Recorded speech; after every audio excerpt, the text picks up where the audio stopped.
Vale, pues vamos a cambiar de tema ahora.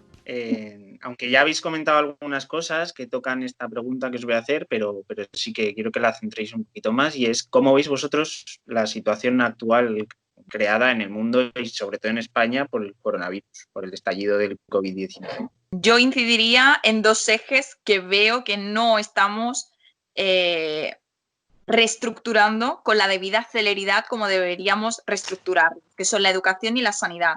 No veo que se estén haciendo contrataciones masivas de sanitarios, pero no solo sanitarios para los hospitales, sino los centros de tercera edad se deberían transformar en espacios habitables y donde haya un control de la actividad privada, que son la mayoría que han estado gestionando estos centros de tercera edad.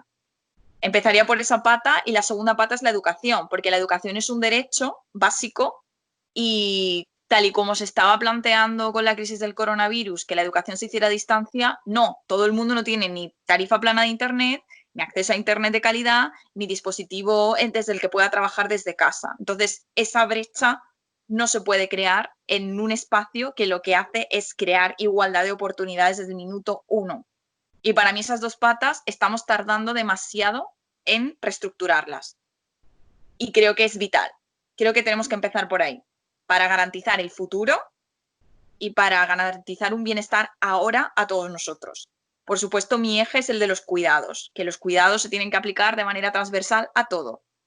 Y debe ser los cuidados contemplados como un derecho básico, cosa que hoy no está contemplada así, porque toca no solo desde ingreso mínimo vital, también toca la sanidad, también toca la educación, toca la conciliación, toca todo. Entonces, si aprendemos a estructurarlo todo partiendo del eje de los cuidados, todo funcionará mucho mejor y el bienestar será algo generalizado en nuestra sociedad, cosa que hoy pues hemos visto que no. Se ceba con los más vulnerables y tenemos suerte, entre comillas, de vivir en un país dentro de una comunidad europea, pero todo el mundo no tiene esa suerte de vivir en un estado que mínimamente, en una sociedad que mínimamente garantiza unas mínimas condiciones dignas de vida. Y también tenemos que trabajar por aquello, por esparcir, por expandir este concepto, este tipo de políticas prácticas al resto del mundo.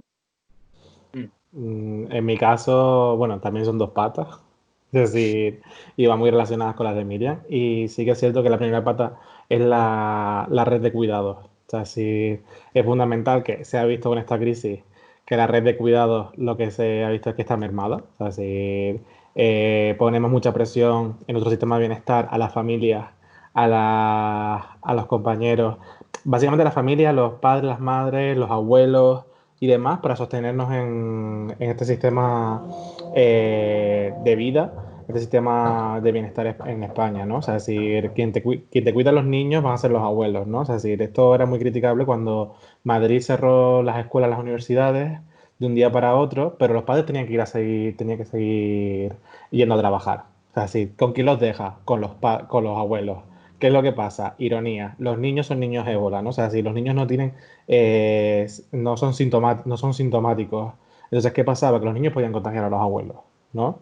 Pero era esta obligación de, claro, ¿con quién lo dejo? O sea, si no hay un sistema de cuidados más allá de los abuelos. O sea, si no hay no hay suficientes centros lúdicos para poder dejar a los niños si no tienen escuela, no hay suficientes guarderías, no hay suficientes, luego volvemos al sistema sanitario, donde la sanidad cada vez está más mermada en todas las comunidades autónomas, porque esto es una realidad. Todas las comunidades autónomas realizaron recortes en sanidad, sean del color que sean. El gobierno central realizó recortes en sanidad, sea del color que sea, porque recordemos que la crisis empezó en 2008 y los recortes empezaron en 2010 y en 2009. Y han habido dos gobiernos distintos de dos colores diferentes. También los cuidados, en la reconsideración de cuidados con el teletrabajo, que este es el gran debate entre Miriam y yo. Porque está muy bien, o sea, si podemos ir a casa y teletrabajamos, vale, pero no estamos en las mismas condiciones de las personas que teletrabajaban antes de la crisis de cómo teletrabajamos ahora. Porque la gente que teletrabajaba ya antes de la crisis, pues salía de casa, iba al gimnasio, podía hacer sus propios cuidados de ir a hacer la compra, hacerte de comer, limpiar, fregar y demás. Y ahora no podíamos salir de casa. Teníamos que estar encerrados en 30 metros cuadrados o más, si tenías esa suerte, para ello, ¿no? Cuidados también refiere a qué tipo de ciudadano eres en la sociedad, ¿de acuerdo? Porque lo decía más o menos Miriam, iba tirando por ahí, y es tipo, tenemos que tener una realidad, o sea, si en España existe ciudadanos de primera y ciudadanos de segunda. Vea de la división que tú quieras verla, en niveles de renta, en niveles de educación, en niveles de acceso al mercado laboral, sea tu género, sea tu esto, ¿no? Pero el más fundamental es el de las personas racializadas y el de las personas que tengan la ciudadanía o no. ¿Y qué es lo que pasa? Que aquí hay gente viviendo desde que nacen y tienen más de 18 años y tienen más de 20 años y tienen cerca de 30 años y no tienen la nacionalidad española, cosa que les dificulta muchísimo más a la hora de acceder a las ayudas que había proporcionado el gobierno. Esto es una crítica, porque al final el sistema de extranjería en España es horrible. Es decir, es horrible porque es por sangre y no por nacimiento. Esto es un poco la retrospectiva histórica que hemos tenido de país colonizador y no siendo colonia. Esto es la parte de cuidados, ¿no? O sea, es decir, los cuidados van más allá del hecho de que te cuido el niño. O sea, es decir, no, es también que me cuido yo, que tengo que ir al psicólogo, que tengo que ir a terapia, que tengo que ir a comprarme ropa. Es que incluso comprarte ropa por necesidad es también cuidarte, porque, chicos, no vas a salir desnudo por la calle, ¿no? O sea, es decir, pero sí que es cierto que todo eso es cuidado, ¿no? O sea, sí, y eso toma tiempo en el día a día. O sea, si ir al trabajo son cuidados porque es tiempo que le das a la empresa que utilizas tú para llegar a tu puesto de trabajo. Entonces, eso es tenerlo en claro, ¿no? O sea, si vemos cómo esta crisis ha tenido una crisis de cuidados y de cuidados en el sentido más amplio. Recomendaciones a partir de esto. Hay una intervención en el Congreso de Diputados de una economista de la Complutense que da clase en la Facultad de la Complutense, no me sé el nombre, lo buscaré, que explicó qué era el sistema de cuidados y qué se proponía desde ese sistema de cuidados de manera económica. Y la otra patita de esto que nos ha revelado es la individualidad y la productividad. Un saludo a Ana, nuestra compañera. Porque esto lo remarcó mucho en un debate con otras fuerzas políticas de izquierda y dijimos lo siguiente, ¿no? O sea, es decir, al final tenemos que producir. O sea, es decir, estábamos en una cuarentena, estábamos en un estado de alarma, que teníamos que estar todas confinadas en casa, pero todo el rato había que producir. Y no digo en el sistema de producir de tu trabajo, digo me tengo que leer tantos libros, me tengo que leer ver tantas pelis. La típica lista de 100 películas que ver antes de morir. Y es como, chico, y si no me quiero ver a 100 películas antes de morirme, ¿qué quieres? O sea, es decir, es como que tenemos que producir todo el rato, ¿no? O sea, es decir, y esto Ana, nuestra compañera, lo ponía en ejemplo con Instagram. O sea, si no vivimos para producir en Instagram, ¿no? O sea, si, que si hago pan, que si me leo este libro, que si riego las flores, que si arreglo el balcón que tengo en casa y le pongo una sillita y una mesa, que no sé qué. Entonces llegaba a un punto, o sea, si vivimos en una sociedad que es totalmente individualizada y que recae la culpa del quien no produce. O sea, es decir, si yo me paso toda la cuarentena tirada en la cama, ¿por qué no? Está mal, o sea, si está mal porque no he hecho nada. Y digo, pero es que no lo sabes cómo puedo llevar la cuarentena o no.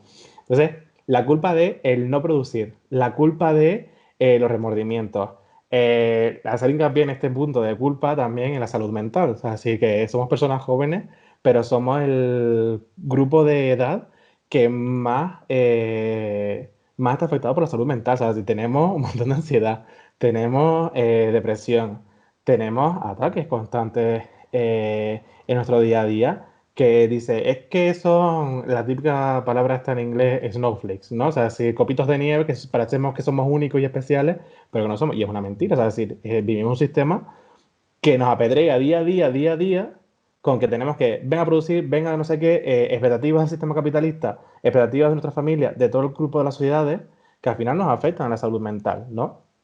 Y esta afección, ¿no?, en la salud mental lo que hace es repercutir en esa producción.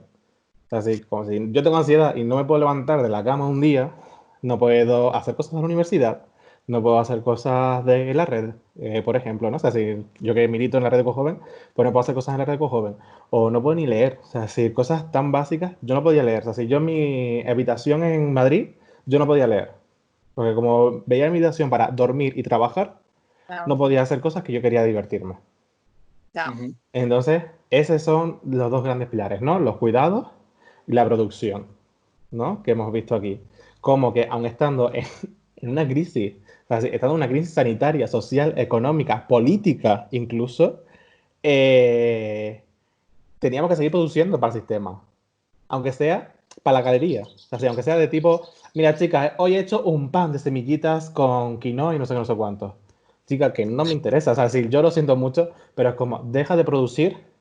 Tú te quieres hacer pan muy bien. O sea, sí, pero es como que tenemos que producir, ¿no? Y tenemos esa necesidad de hacer cosas, porque sí, porque si no las hacemos, estamos haciendo algo mal. exacto. Ujú. También de todo Vale, lo que ha comentado Jorge, todo lo que ha comentado Antonio de la salud mental, la producción, el trabajo, yo creo que los términos en los que se plantea el trabajo hoy hay que replantearlos también. O sea, no es tan Mm. alocado a lo mejor ir 2 días a la oficina y el resto del tiempo trabajar desde casa, pero haciendo teletrabajo de verdad, porque lo que se ha estado haciendo ahora ha sido como parte del confinamiento y de eso tenemos que concienciarnos todos y asumirlos así, que eso que hemos vivido no es teletrabajo en sí, sino ha sido parte de la producción, el confinamiento, porque son dos cosas diferentes. Y algo que a mí me ha preocupado especialmente del teletrabajo es la alienación, ¿no? A nivel laboral, ¿no? Cómo no estás en contacto directo con tus compañeros y cómo aquello, pues los lazos de lucha lucha por el trabajo digno, etcétera, se pueden romper, se pueden quebrar si esta es una situación sostenida en el tiempo. Ahora mismo creo que el 30% de la población aproximadamente está teletrabajando. Más o menos en la población activa de los que pueden teletrabajar, pues hay un alto porcentaje que estamos teletrabajando. Entonces, si esta es una solución sostenida en el tiempo hasta que se invente una vacuna o un tratamiento eficaz, pues hay que replantearse cómo se van a tejer las relaciones laborales a nivel de dignidad del trabajo y de respeto de los derechos laborales, ¿no? Y me parece que es algo que no se le ha dado el espacio suficiente en los medios ni a nivel de políticas que se están llevando a cabo, ni para la salud mental ni para la dignidad laboral, ¿no? Y creo que es algo que tenemos que ir abordando porque es una situación que al menos hasta el año nuevo, hasta 2021, vamos a seguir viviendo. Como mínimo. efectivamente. Efectivamente, bueno, creo que habéis comentado cosas que están muy bien. Por empezar, por lo que ha dicho Miriam cuando ha empezado con la sanidad y la educación, bueno, es que yo creo que esto ya a nivel personal, yo pienso que se ha demostrado, ¿no?, que los recortes matan. Los recortes de los que hablaba también Antonio, de 2009, de 2010, pues menos camas, menos respiradores, menos sanitarios, pues llegado este momento, pues se ven los efectos que tiene, desde luego. Bueno, yo soy profesor también y por lo de los chavales en casa, que muchos no tienen acceso, es así, quiero decir, los profesores nos hemos vuelto locos estas semanas, estos meses, y claro, esta idea de, bueno, es que aprovechemos para cambiar el sistema educativo y que todo sea telemático. Qué peligro, qué peligro. Eso no, hay cosas que en el aula presencialmente que son insustituibles, cosas de las que te das cuenta de los chavales, de su nivel de aprendizaje o de otras cosas que no te puedes dar cuenta por Skype, y esta trampa de, bueno, hagámoslo todo telemático, que así gastamos menos recursos, ¿no? Que es una cosa, no sé, está visto desde la eficiencia y la rentabilidad capitalista y no tener en cuenta que hay cosas de trato humano e igualitario, como decía Miriam, que son insustituibles en el aula física. Y por comentar una cosita de Antonio, que yo con lo de la productividad y esto de producir en Instagram y que uno no se puede quedar quieto, pues, me ha gustado mucho y creo que es así. Pero no hay que olvidar que en esto del coronavirus ha estado sobre la mesa constantemente el debate entre sanidad, o sea, salud pública y economía. Mm. Y no ha sido solo economía de Instagram. Es que la Ana Claro. Patricia Martín, la cabeza del mayor banco de España no tardó ni 2 días en salir a decir, oye, cuando los servicios esenciales estaban cortados, es que los trabajadores se tienen que incorporar cuanto antes al curro. Entonces, claro, porque son pérdidas para ellos brutales. Entonces, claro, ha estado este debate. Obviamente lo de Instagram es cierto, pero creo que Sí, a ver, también no, Instagram siempre es un ejemplo. O sea, sí, Sí, pero es tipo que además, todo lo que no genere beneficios económicos no sirve. O sea, sí, Ya. la sanidad hay que recortarla, educación hay que recortarla. O sea, sí, claro. O sea, sí, ya como se puede hacer en online, como que ya no sirve. Como, no, chicos, o sea, sí, y es lo que tú decías, hay cosas que dentro del aula se tienen que analizar. Al final, no estamos viendo que las aulas son espacios de socialización que son fundamentales para todas las personas, sea de la edad que sea y a la hora y a la edad que vayas al aula. O sea, sí, y todo eso. Y es cierto, o sea, sí, yo ponía el ejemplo de Instagram porque era el más realista y el que para que la gente lo pudiera ver, ¿no? O sea, sí, para que lo pudiera ver representativo. Pero es cierto, o sea, sí, si tú no produces y lo que produces sea económicamente beneficioso, no vale. O sea, claro, sí, lo sí, tuyo no vale. Ese ejemplo es la gran crítica de la ultraderecha y de los partidos más conservadores sobre las ONG, ¿no? O los trabajos que hacen las ONG. Y es totalmente demencial el trabajo que hacen. Porque ya no es solo los trabajos y los proyectos que hacen, sino que también es el rendir cuentas. O sea, sí, y eso es horas y horas de trabajo que nadie ve, pero que instituciones tienen que rendir cuentas al Estado público diciendo, oye, me he gastado este dinero, pero lo he hecho de esta manera y como te he dicho, o sea, por así decirlo.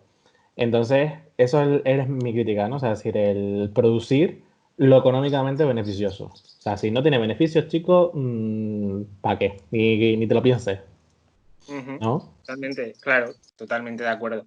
Bueno, relacionado con esto que ahora estábamos hablando, yo os quería preguntar, porque recientemente en abril redactasteis o colaborasteis en la redacción de una carta a organismos europeos reclamando solidaridad europea y coronabonos.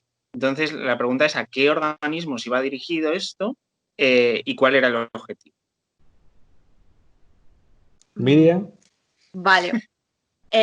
Pues era una carta que iba dirigida a la Comisión Europea, a nuestra amiga Úrsula en particular. hola Y Úrsula. costó mucho el redactarlo de manera conjunta a nivel de los jóvenes verdes europeos. Cuando digo que costó mucho es porque las visiones eje norte-sur también se trasladan a Europa. Es decir, el eje norte pues no veía tanta necesidad de que hubiera facilidad de conseguir crédito a fondo perdido para los países del sur, ¿no? Y claro, al final logramos un texto bastante consensuado, pero que nos costó sudor y lágrimas a los países del sur, a Portugal, a Italia, a España, a los compañeros de Iniciativa Cataluña también que estaban trabajando con nosotros. Entonces, es como una llamada de atención de que también dentro de un territorio aparentemente armonizado, entre comillas, pues no existe tal equidad, no existe. Y lo que buscábamos con esta carta, lo que buscaba esta carta, era precisamente dar un primer paso hacia una construcción de una Europa más social y más justa, que estamos todavía en vías y en camino, sí que se ha notado y se ha conseguido la cohesión económica, eso queda claro, parcialmente la cohesión política, porque hay unas directrices y una normativa europea que emanan de Europa y que se trasladan al resto de países, aunque sea a través del Tratado de Lisboa, que yo diría que en algún punto tendríamos que someterlo a votación de nuevo, porque no es un texto legitimado por el grueso de la población europea y eso hay que replanteárselo como sociedad democrática. Pero lo que buscábamos con esta carta era precisamente eso, caminar hacia una Europa más social, más justa y más equitativa, que a día de hoy pues podemos sentirnos parcialmente contentos. Yo diría que sí, porque tuvimos una respuesta afirmativa a esa carta y ya se ha visto en los medios que hay una parte de esa línea de crédito que sí que se va a dar a fondo perdido y otra parte que no, que habrá que devolver y los grandes beneficiados somos los países del sur, pero sin descontar que hay grandes beneficiados también entre los países del norte o del centro de Europa como Alemania, porque hay un grueso de lo que es el colectivo empresarial en Alemania que se va a ver beneficiado por las diferentes líneas de créditos que se abren. Entonces, al final, ¿quién sale beneficiado? Pues todos. Salimos beneficiados todos de una manera u otra. dependiendo de las líneas de créditos que se exploren, ¿no? En este caso.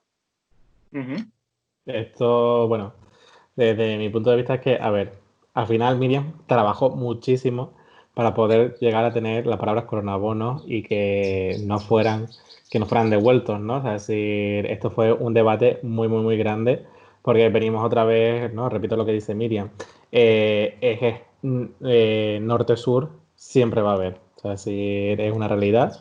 Dentro de todos los partidos. O sea, si no es solo que sean los verdes, no. Es que dentro de todos los partidos, dentro de los liberales, dentro de la socialdemocracia, dentro de los partidos de izquierda, siempre va a haber este debate. Porque al final las realidades de los países, no por mucha Unión Europea, por mucha unión dentro de la diversidad, ¿no? Como es su lema, siempre va a haber este yo barro para casa. O sea, si yo barro para casa porque, chicos, yo como Holanda no te voy a dar dinero sabiendo que te lo vas a gastar y no sé cuánto. Y es como, pues chicos, pues no sé, ¿sabes? Si me habéis obligado durante más de 10 años a recortar los presupuestos, a priorizar el pagar la deuda en vez del gasto social, que también estas palabras habría que estarlas cambiando porque el gasto social no es gasto, sino es una proyección y un progreso. Entonces, que me digan después de 10 años como juventud que se ha visto ya no con una crisis económica, sino que se va a ver con 2 crisis económicas, que le han dicho que tiene que estudiar, que tiene que hacer para progresar en la vida y que ve que no va a progresar en la vida, que nos vengan a contar que tenemos que ahorrar, es que me dan ganas de reírme, sinceramente, ¿no? Porque me hace mucha gracia Holanda diciéndonos, hay que ahorrar, no sé cuánto, ¿no? Holanda, en el país en general, no los verdes holandeses, que los queremos mucho, aunque tengamos discusiones con ellos. Saludo para Miriam de Holanda. Siempre hago otras cosas, me encanta. Entonces, y esto fue una carta muy discutida y sí que es la verdad que incluso la Comisión Europea nos escribió de vuelta y es lo que decía Miriam, el 70% de los recursos que estaba poniendo la Comisión Europea encima de la mesa eran a fondo perdido, cosa que por una parte yo dentro de mi europeísmo y la historia europea, pues chicos, pues mucho que es, es decir, mucho que han accedido el 70%, que es suficiente, no. O sea, es decir, una realidad es que debería ser al 100% debido a que esto es una crisis al final y que volvemos a la misma dinámica. O sea, si ya no es la dinámica norte global, sur global, sino que mismamente dentro del norte global hay esta dinámica norte-sur, donde los países del centro y del norte se aprovechan de los países del sur. Recordemos, por ejemplo, que el euro fue una política que encareció el sur y abarató el norte. ¿No? O que muchos jóvenes del sur se han tenido que ir al norte de Europa a poder trabajar y que este trabajo ha sido el que ha beneficiado a estos países, ¿no? Y no nos ha beneficiado a nosotras como sociedad española. Entonces, esto del coronavirus y cómo llevarlo desde la política es muy complejo porque vemos cómo en cada mes ha habido cosas diferentes en la mesa política. En abril eran los coronabonos, en mayo cómo va a ser la recuperación, en junio quién tiene la culpa de todo esto. Y a ver qué nos depara Julio, que está bonito el mes. Porque si no, vamos por la vía de la amargura, la verdad. Respecto a lo que ha dicho Antonio, yo quería enfatizar que nuestra formación es profundamente europeísta, pero no obstante nosotros reconocemos las realidades regionales también, y eso es muy importante matizarlo, ¿no? Porque en otros colectivos, en otros partidos políticos, pues esa realidad regional o esa particularidad, que es una riqueza cultural a nivel regional, no se reconoce o se intenta desdibujar, ¿no? No es el caso de los verdes. Nosotros somos completamente conscientes de que la diversidad regional es una riqueza y es un input positivo para todos, a nivel europeo, a nivel nacional, a todos los niveles.